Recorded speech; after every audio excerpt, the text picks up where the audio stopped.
مهمانی دارم از جایی که کعبه آمال همه شما هاست، آستانه حضرت موسی بن جعفر و آقا جواد الائمه. دعوت کنم از جناب رافع العامری از کشور عراق. السلام علیکم. السلام علیکم. السلام علیکم. السلام علیکم. اهلا و سهلا. تفضل. جناب رافع العامری به عطر حرم باب الحوائج معطرن. این اول.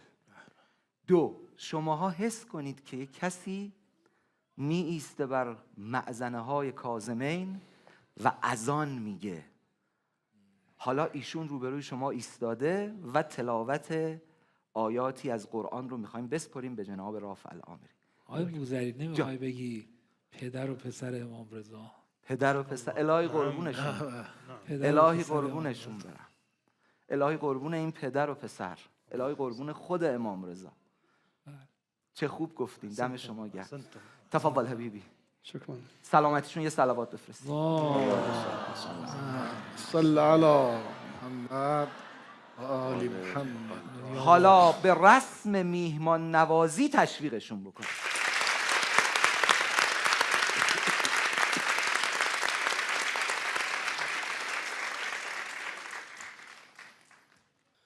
أعوذ بالله من الشيطان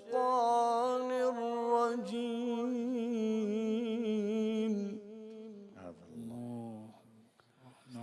بسم الله الرحمن الرحيم.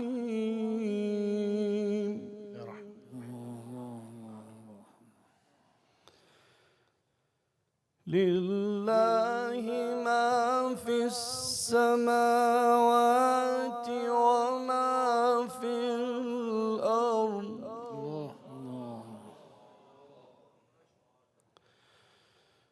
وإن تبدوا ما في أنفسكم أو تخفوه يحاسبكم به الله.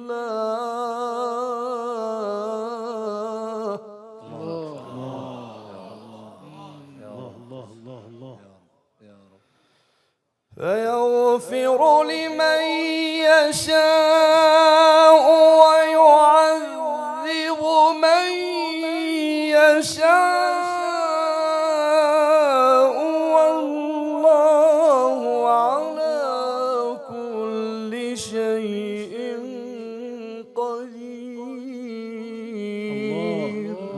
الله الله الله ما شاء الله ما شاء الله شيخ رافع ما شاء الله الله الله الله ما شاء الله يا دكتور. آمن الرسول بما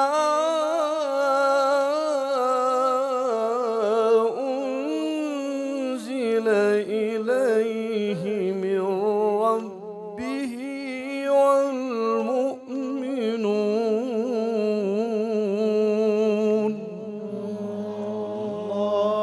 الله الله الله الله الله.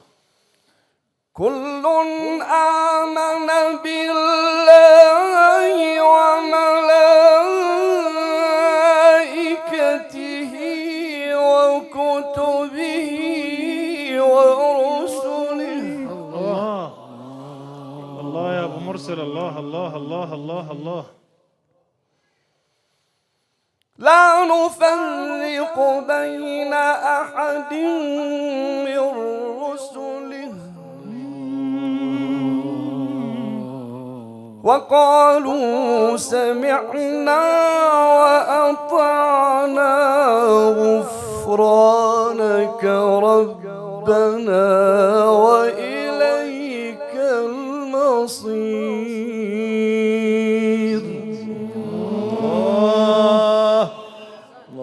صدق الله العلي العظيم. الله الله الله. اللهم صل على محمد وآل محمد. عجل فرجهم. ما شاء الله ما شاء أحسنت الله دكتور. أحسنت أحسنت أحسنت. ما شاء الله أحسنت دكتور رافع، ما شاء الله كأنه صوت من السماء. ما شاء الله. ما شاء الله لطيف. شوف هنا الله ما شاء الله. الله. لا تبكي. اللهم صل على محمد وعلى محمد. وقتی که بر معزنه های حرم آقا موسی بن جعفر و جواد الائمه می ایستن، کسی که خیلی بهش التماس دعا میگن، حرم باب الحوائج قبله شیعیان پدر امام رضا ایرانیاست، وقتی می ایستن برای اذان، آیا این ادعیه پیش چشمشون میاد؟ حسشون، حالشون، اشرح لنا احوالك عندما انت تقوم وقتی میخوان اذان بگن، عندما يريد ان تؤذن. طبعا الأذان في حرم الأئمة سلام الله عليهم طبعا اذان گفتن در حرم آقا موسی بن جعفر هذا شرف وتوفيق لكل شرف و توفیقیه لكل قارئ برای هر تلاوت کننده و برای هر اذان گوینده. سبحان الله أريد أن أتحدث عن هذه الحادثة باختصار. أني ولدت في الكاظمية یه المقدسة، خاطره میخوام براتون بگم. وكانت المستشفى هي قريب من حرم بیمارستان نزدیک یه الإمامين بیمارستان سلام الله نزدیک عليهم. حرم موسی بن جعفر هست. فكان والدي ينتظر هذه الولادة، فبشره أو بشرته الدكتورة بأنه جاءك ابن ولد. پدرم ظاهرا فكان بستری بودن در الأذان بیمارستان. يرفع في هذه المأذنة العظيمة. یه اتاقی که توی معزنه داریم يعني هو حسب ما ذكر أنه سماني بهذا الاسم. فسبحان الله، لأن الأذان قد يعني رفع في هذه اللحظات بعد موقعی که اذان گفته میشه، خب صدای اذان طبعا پیچیده میشه. يدور الزمن وأصبح أنا الذي يرفع الأذان. ما شاء الله ما شاء الله سلام جميل. الله عليه. ما شاء الله. لكن إحساس جميل ورائع. أهم شيء عندما تؤذن في حضرة المعصوم أن تذهب إليه وتستأذنه من قبل أن تذهب إلى التلاوة حالا قشنگی اذان گفتن اینه که قبل از اینکه بخوای اذان بگی تو در محضر امام هستی و اذان میگی. الأمر الثاني تستشعر أنه يسمعك. و امر دوم اینه که میبینی که آقا میشنوه، اون صدای اذان تو رو امام معصوم میشنوه. وقد يعني صادف في إحدى مرات أني عندما يعني طلب مني أن أرفع الأذان في حضرة الإمام علي بن أبي طالب عليه السلام، وصلت إلى المقطع أشهد أن عليا ولي الله،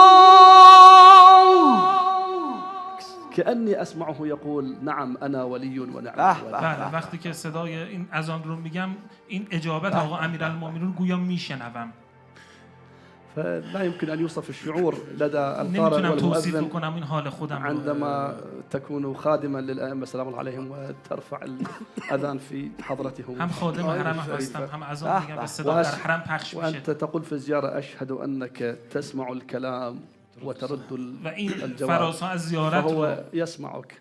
برام یادآور میشه که امام صدای منو میشنود و جواب سلام من رو میدهد و با حال و حس عجیبی از آن رو میگم. فكأنه يقول هؤلاء ضيوفي من كل دول العالم، اخدموهم، ارفعوا لهم الأذان بأحلى الأصوات، اقرأوا لهم بكل خشوع. که انه گفته میشه که با بهترین حالت خاضعانه شانه از آن رو بگید و با بهترین صوت این رو اجرا بکنید. عرضیم خواستم داشتم. چون فهمیدن که وقتی توی حرم امام معصوم می‌خوایم بخونیم، میریم از امام اجازه میگیریم.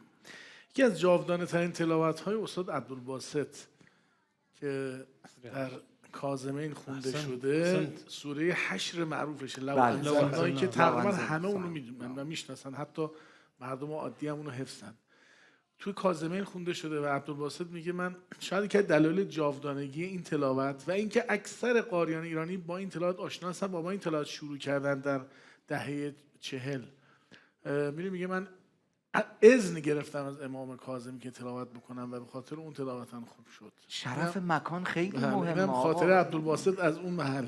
دوباره حشر رو ازش خواستن از عبدالباسط، گفت اینو دیگه نمیتونم نمیشه بکنم. دیگه. قرأتها امام امامین عظیمین. ان فی ایام دهرکم نفحات. آره، یه بار میشه. من یه خاطره ای دارم از جناب العامری که میخوام اون خاطره رو با ایشون مرور بکنم. یه چند ثانیه رو بفرمایید که میخوام براشون پخش کنیم و فقط ایشون بشنون.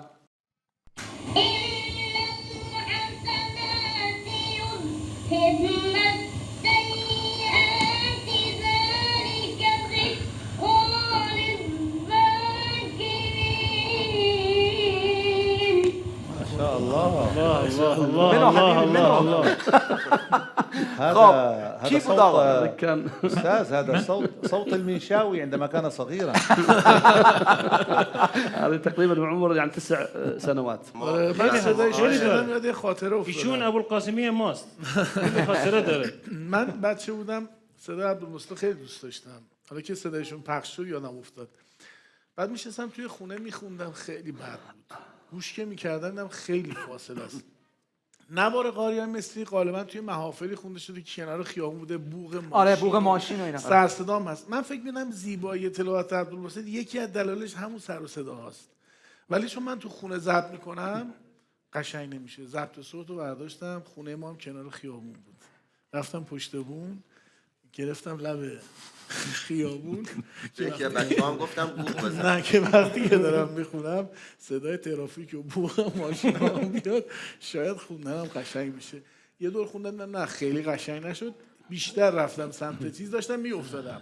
یا آقای گفت بچه برو عقب نمیخواد قرآن بخونی، فقط مواظبش نیفتی پایین. حالا ایشون که صداش پخش شد خیلی قشنگ بود. که عراقی برامون بخونید. شما ترجمه کنید آقای بوزری. خیلی قشنگه. بس عراقي تقرا لنا. قرينا عراقي مو تقرا لنا هاي مال اوقف. وقل لنا ما اسم النغم، ما اسم المقام. اسم صبي المقام مثلا او الصبي. نعم يلا. صبي مقام عراقي. الذين آمنوا وعملوا الصالحات طوبى لهم وحسن مآب. الله خودشه درسته آقا رساله، خودشه مسلطه به صوتش، یعنی میشناسه. خب ما به آقا موسی بن جعفر خیلی مدیونیم. این که دارم میگم ما یعنی ما ایرانیا. گفت خانه های آن کسانی میخورد در بیشتر که به سائل میدهند از هرچه بهتر بیشتر. زیر دین 14 معصومم اما گردنم زیر دین حضرت موسی بن جعفر. گردنم در زیر دین آن امامی هست که داده در ایران ما طوبای او بر بیشتر. حضرت معصومه سلام الله علیها در قم، ولی نعمتمون امام رضا در مشهد، حضرت شاه چراغ در شیراز، حضرت صالح ابن موسی در تهران و فرزندان موسی بن جعفر که در این خاک آرمیده اند. هر گوشه ای سر میکنی امامزاده‌ای که به این تبار میرسه پناه مردمه. حالا که حرف اون سوره حشر و اون تلاوت به یاد ماندنی در حرم آقا موسی بن جعفر شد، من میخوام نگذرم. هر کدوم از اساتید آماده اند اون آیات رو برامون بخونن به یاد اون تلاوت تاریخی در حرم آقا موسی بن جعفر. بسم الله. لو انزلنا هذا القرآن على جبل لرأيته خاشعا متصدعا من خشية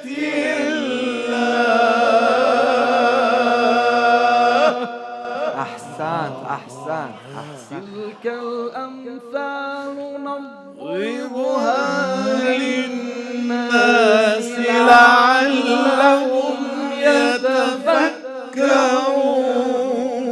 هذا كلام الله آقای قراها هيك في الكاظمية. آقای قاسمیان، حامد جان، جناب حسنین، جناب درویش، اصلا یه جوری آیه رو فهم کرده که تو حس میکنی که آقا این باره رو انگار رو کوه گذاشتن، بعد سنگینی میکنه، بعد این کوه ها خاش. چقدر سخته این کار، شما بهتر میتونین بگین. خب میدونید ما یک کتابی داریم به نام قتل القرآن، کسانی که در موقع استماع تلاوت بیهوش شدن و بعضیشون فوت کردن از شدت ذوقا، که اون یا ایتها النفس المطمئنه که عبدالباسط در آخر تلاوت میخونه به مناسبت فوت اون شخص میخونه، که الان معروف شده همه جا یا ایتها النفس المطمئنه ترجعی الی ربک راضیه، معروفه به خاطر اون خونده شده. استاد دکتر العامری بسیار ممنونم. جلسه ما رو و امشب ما رو به یک سمت و سوی دیگری برد. امیدوارم که سلامت و برقرار باشن. حیاکم الله. تشویق بکنید یه بار دیگه. ممنونم ازتون. اشکر کبیر. سلام.